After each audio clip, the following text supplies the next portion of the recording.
Good evening, everyone. Good evening. My name is J.D. Sheffield. I'm a family practice doctor in the Gatesville area and been a doctor for 27 years. I want to thank you for the interest in this event to show up tonight. I want to thank KNEL for hosting it, Lynn for moderating it.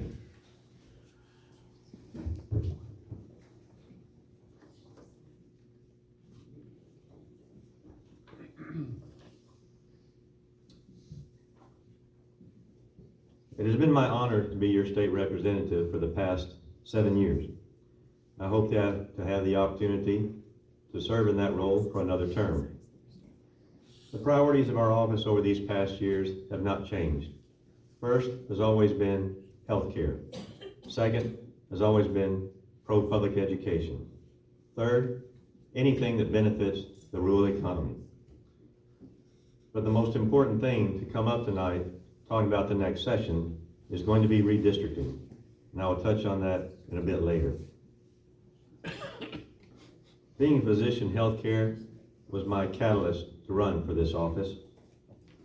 I ran for office to help my patients who are being hamstrung by rising medical insurance, tightened ever by increasing pharmaceutical prices, having trouble recruiting doctors to small towns and rural areas, and working to keep rural hospitals open. Now, public education is our second priority. I grew up in a small town called Lorraine, 60 miles west of Abilene. Total population 701. My wife Janice, with me tonight, grew up in Jonesboro. Let's just say they're one of the 6-man football teams in that area, and I'll tell you how small their school is. I believe public education is a bedrock, a foundation of our democratic society. Schools are important to us for more reasons also. They're usually one of the largest employers in our cities. They're usually a social hub of what we do in our cities. They're part of the glue between the bricks that hold our community together. Pro-public education, I believe strongly. The teachers know how to teach. We should let them teach. We should take away all of this testing that's forced on them. We should take away the testing that's forced on the kids. I believe administrators know best how to run their local schools. I believe local school boards should be the ones in charge of their local schools, not TEA out of Austin. Now, another thing to help a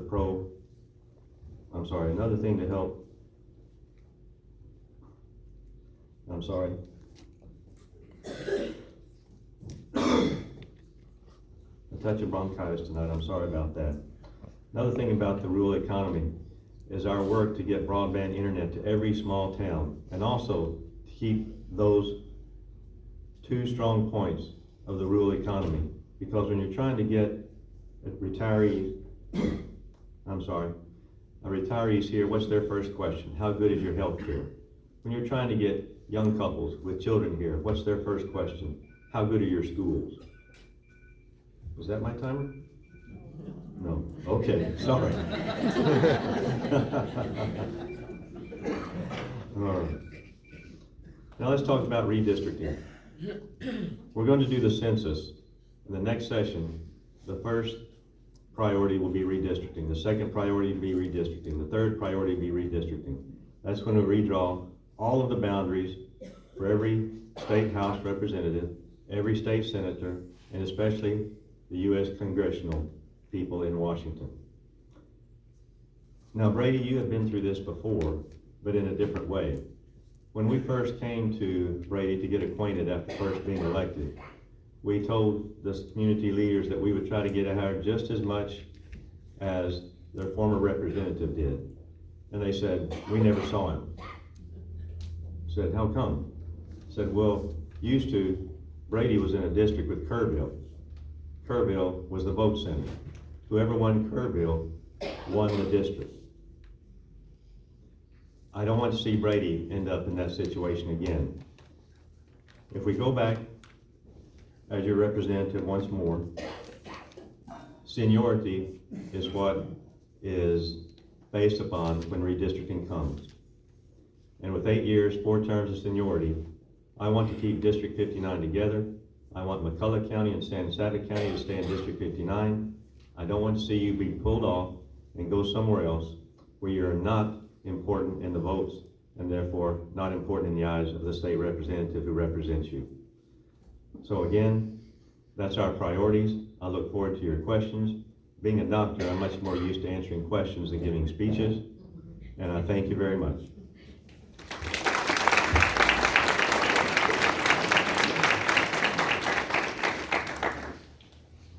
Mr. Johnson.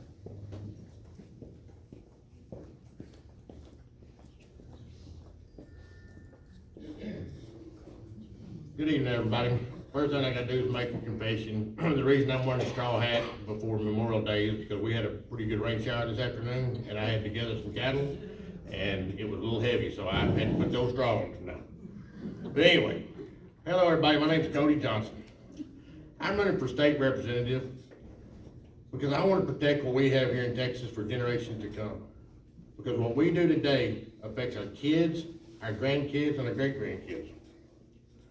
Being what I call the normal person, the normal candidate, I have to inform the voters of District 59 how corrupt our government is and how corrupt the people already in office and the people wanting to be in office are. So it's like they say, it's time to put up or shut up. Guess what? I'm not gonna shut up, because there seems to be a lot of people trying to get me to shut up these days. I'm gonna be louder than I've ever been before. But let's get one thing straight. I am not a politician. Some might even call me a wonk, whatever that means. But I will tell you that I'm a strong, conservative businessman. I'm a professional cowboy. I'm one of y'all. I know how to get things done. I stand before y'all today, living proof that the American dream is alive and well. Because 10 years ago, I was driving a truck. I was living paycheck to paycheck, cowboying, doing whatever I could just to get by. And it was tough. But today, I own Twisted J in Stephenville, which is actually 7 different businesses.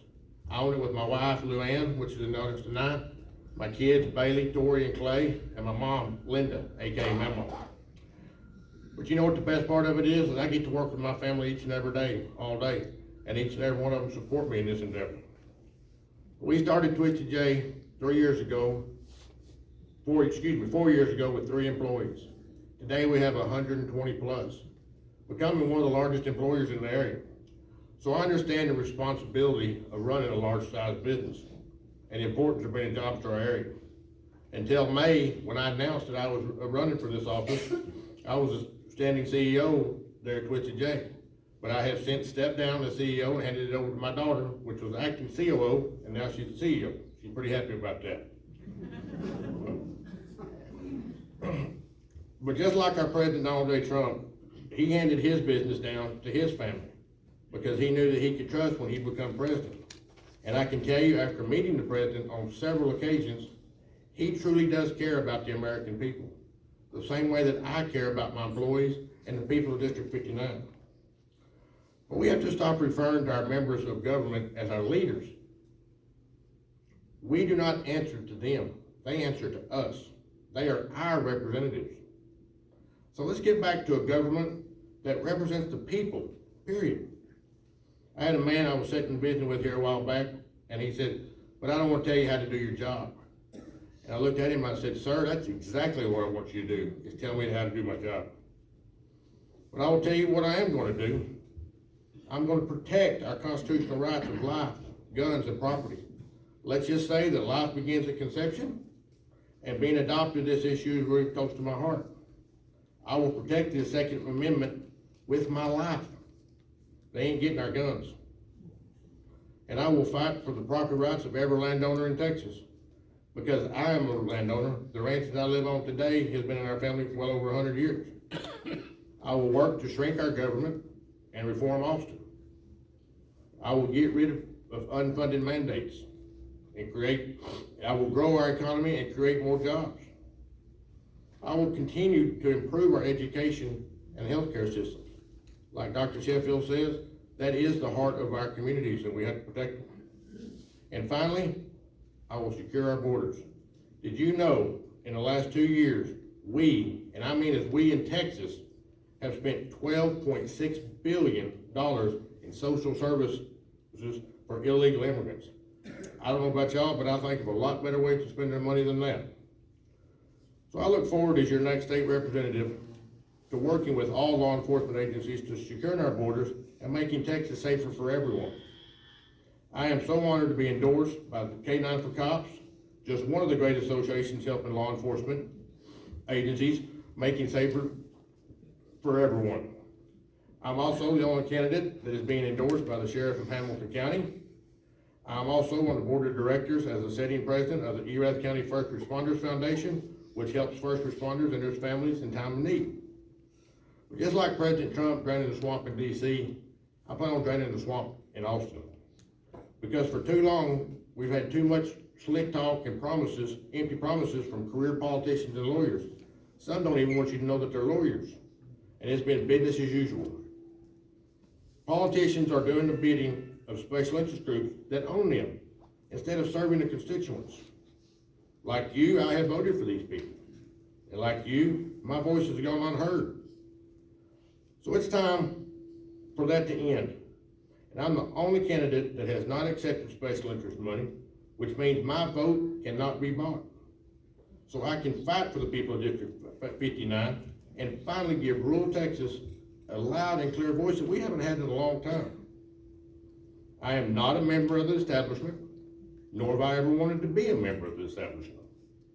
So if you want more of the same, please vote for either one of my opponents, because both of them have deep ties to the deep state and the establishment.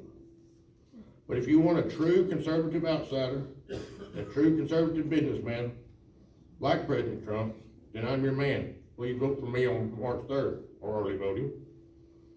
But we need to help, y'all, I need y'all's help to shine a light on the corruption in Austin, the same way Trump has done in DC. That's why I'm honored also to be endorsed by retired Lieutenant Colonel Stuart Dolly, which is the National Field Director for Trump's 2016 campaign. He told me the reason that he was endorsing me is because he reminded me of his old boss. That's a pretty big honor to him to say that. I'm also very proud to be endorsed by Ray Ashby, Commissioner Precinct 4 of Coryell County, which is also in the audience. I thank you, Ray, for that. But do you know why they hate President Trump so bad? Because he doesn't work for the swamp in Washington. He works for you, the American people. Do you know why that I'm making so many people in this race so nervous?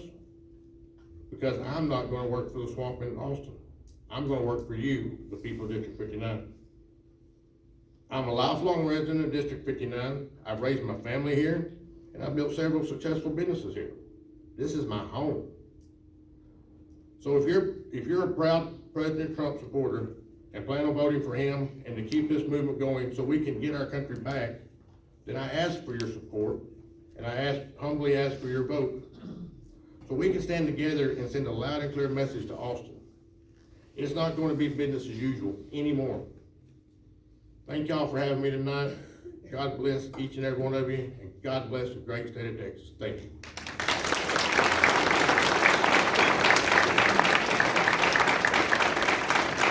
Next candidate, Shelby Slauson. Shelby?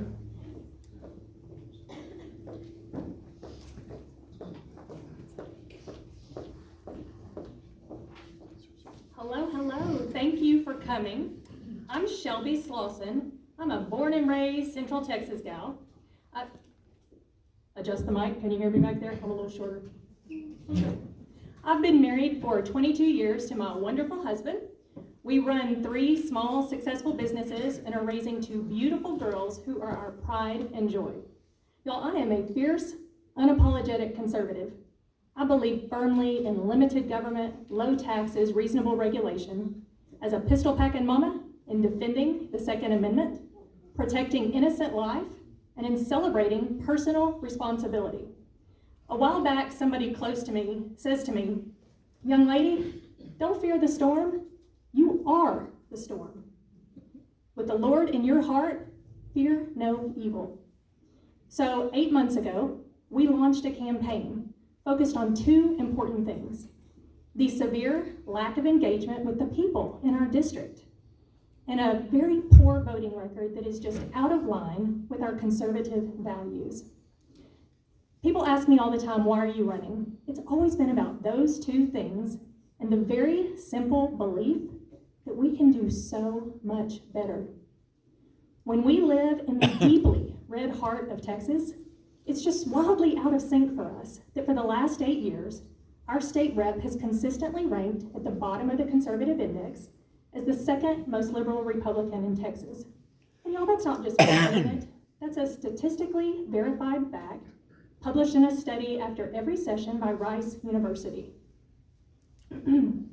Now, there are a lot of votes that go into compiling that story, and I can't go over them all up here.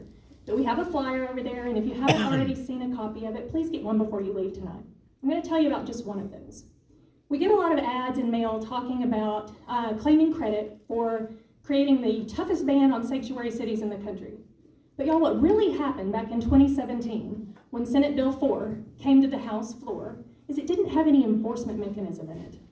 But a couple of courageous conservatives, State Rep Matt Schaefer, with the help of Matt Rinaldi, introduced Amendment number 9 to put teeth into that bill by providing that an elected official who doesn't uphold the law could be criminally responsible and removed from office. That's a great amendment, right? Because without that, the liberals in the big cities just wouldn't even enforce the law. Well, our incumbent voted with all the Democrats against the Schaefer amendment. And last week we had a forum up in Erath County where he was finally asked why that happened that way. And he told us that it's because he's a mainstream Republican, that it was a poison pill amendment, and he's proud of his vote. But y'all, a poison pill is something that's designed to weaken or kill legislation. The Schaefer amendment was the literal opposite of that. Fortunately, in spite of our incumbent, the Schaefer amendment passed 81 to 64, which means that 81 Republicans voted in favor of the amendment, while 55 Democrats and 9 left-leaning Republicans voted against it. So his definition of mainstream Republican is not the 81 who created the strongest band in the country by voting for that amendment, the amendment that we all love and that he now claims credit for, but the 9 who colluded with the Democrats against it. And yet, there's the audacity to send those ads to us claiming credit for that very thing. Now, I'm going to ask you to do me a favor and not believe a word that I say. Don't believe a word that the incumbent says or anybody else in this race. Watch what we do, watch our actions, and just check the public records. Watch who we prioritize. Watch the pushback when you get to talking about a public record. Watch the lack of a factual dispute about that record. So, the bottom line for us is this. Y'all wouldn't be here tonight if you didn't believe in things that are bigger than yourselves. In a God who is bigger, in a country, a state, our communities, and each other. This is the last forum that is in a long 8-month campaign season for us. It has been 8 amazing months where I have been blessed to personally, as y'all, many people in here know, get to visit with thousands of people in our district, touching thousands of souls who have touched me back. And when you get to have that kind of interaction with each other, it changes you. It makes you a better person. So, you and me and the people of this district, we are making a better district.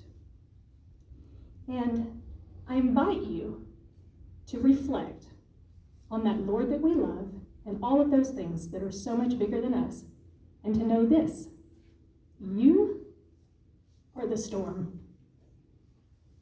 I'm Shelby Slauson. I am humbly asking for your vote, and I am hoping that you are ready to fight with me to keep America great and Texas red. Thank you.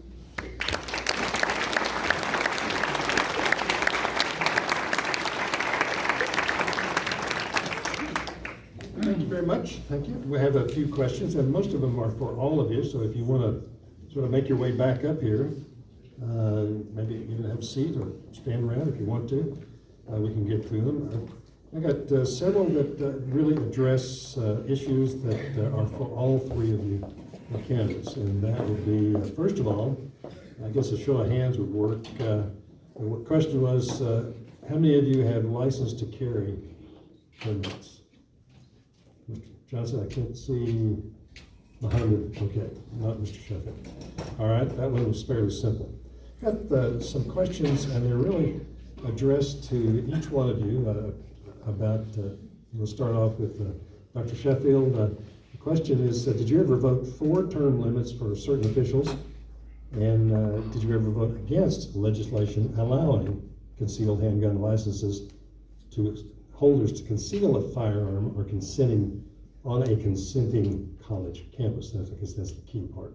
Those two parts of the question. The first one was term limits. Yes. Yes. I voted for term limits. The one time it's come up, it was the first session we were down there. Let me think back to the details. There were 3 bills going through committee. One was term limits for state reps and state senators. It never made it through committee. The other one that made it through committee to the floor for our House was term limits for the governor, lieutenant governor, land commissioner, ag commissioner, and comptroller. It was for 2 4-year terms. And I remember thinking, that's going to sail through. Because all people who are Republicans want term limits.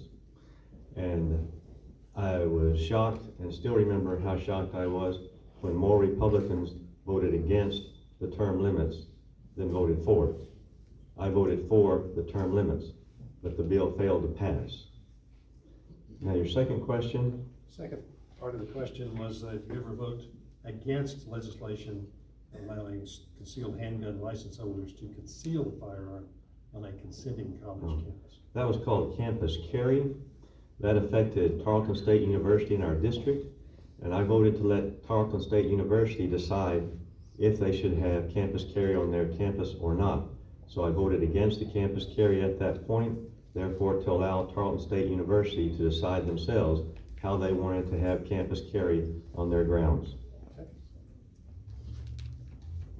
Thank you. For Cody Johnson, the question is, if you're elected, what experience or education do you have with the laws you'll be involved in making or passing? At this time, I have absolutely no experience or knowledge how to make laws. But I'm one of the type of people that I've created a business. I started with 3 employees and now we have 120. So obviously, I'm not ever gonna be the smartest person in the room. I have met with several commissioners across the county, several of the superintendents. We are setting up advisory committees that we will meet 1, 2, however many times we need to a year to help me make the laws, adjust the laws. But we just have to just go about it, do the right thing. It's about the people. You know, back to what I said earlier about our leaders being, they're not our leaders, they're our representatives. I have to be a representative of the people. Y'all have to tell me how to make the laws. Thank you. Ms. Lawson? The question basically is, if elected, how will you keep in touch with the people in the district when you're involved in a hectic schedule in legislation, in a legislative session?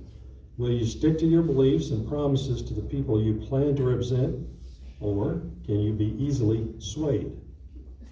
I'm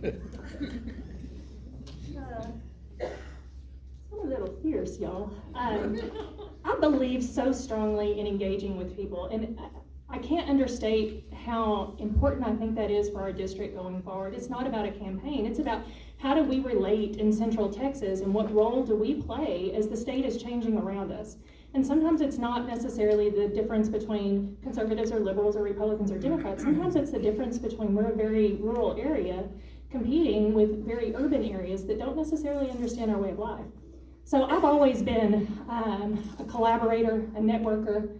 I have grown up in rural Texas. I know that we find the best solutions to our problems when we all pitch in with our time and talents. So an engaged style of relationship is fully what I intend for all of us. Now, as far as during a session, how to stay in touch with people, I think that a really great way to address that is bills come up quick on the fly. If you've ever been in the House, sometimes you have a very limited amount of time to respond to something. But you ought to know who your stakeholders are, and you ought to have them on ready reach, whether that's, for example, all your sheriffs within a county in some kind of group messaging system, so that when something's coming up, you can pretty quick find out where do your sheriffs stand on that. Same thing with your superintendents, with healthcare professionals. There's lots of different ways to make sure that you're staying in touch. But then you've got to get out, and you've got to be accessible to the citizens in your communities, with town halls, with forums, with summits, with just continuing to show up and knock on doors when it's not about asking for a vote. Just picking up the phone and making a phone call to see how things are going for the average person on the street. Not for, all of the presidents of all of our organizations, but for the everyday old taxpayer out here. Thank you. I have several questions related to education, so I'll lay out basically the basic questions that we have for education. Let each one of you address them. Starts off, the basic question is, if in 2011 there was a $5 billion cut in the state's education budget, how would you advocate for more spending by the state on public education? Related to public education is what's your position on school choice, specifically charter schools, and also the teacher retirement system, how to improve that, and in pre-K and state testing. Dr. Sheffield addressed state testing. But that basic question, and then also substituting a Texas public school for 1 week to get a better understanding of Texas educators. Would you consider substituting in school as a substitute for a week to get a better understanding of Texas education? So we'll start, Mr. Johnson, you want to start with that? Can we start over? We'll go over one at a time here. That's a lot to take on. Basically, budgets, in terms of the budget, how would you advocate for more funding for the state budget?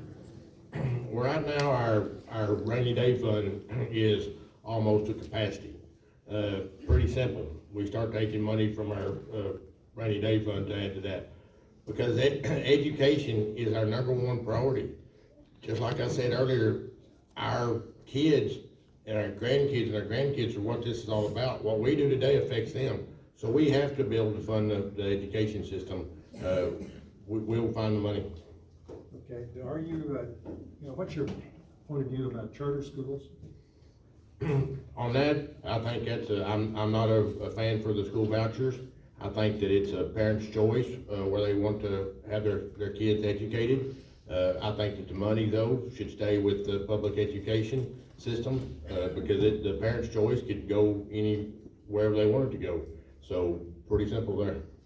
Got any thoughts about how to help out the retired teachers with who are retired? We're looking at expanding the cost for Yeah, sure, that kind of goes back to what I was saying a while ago.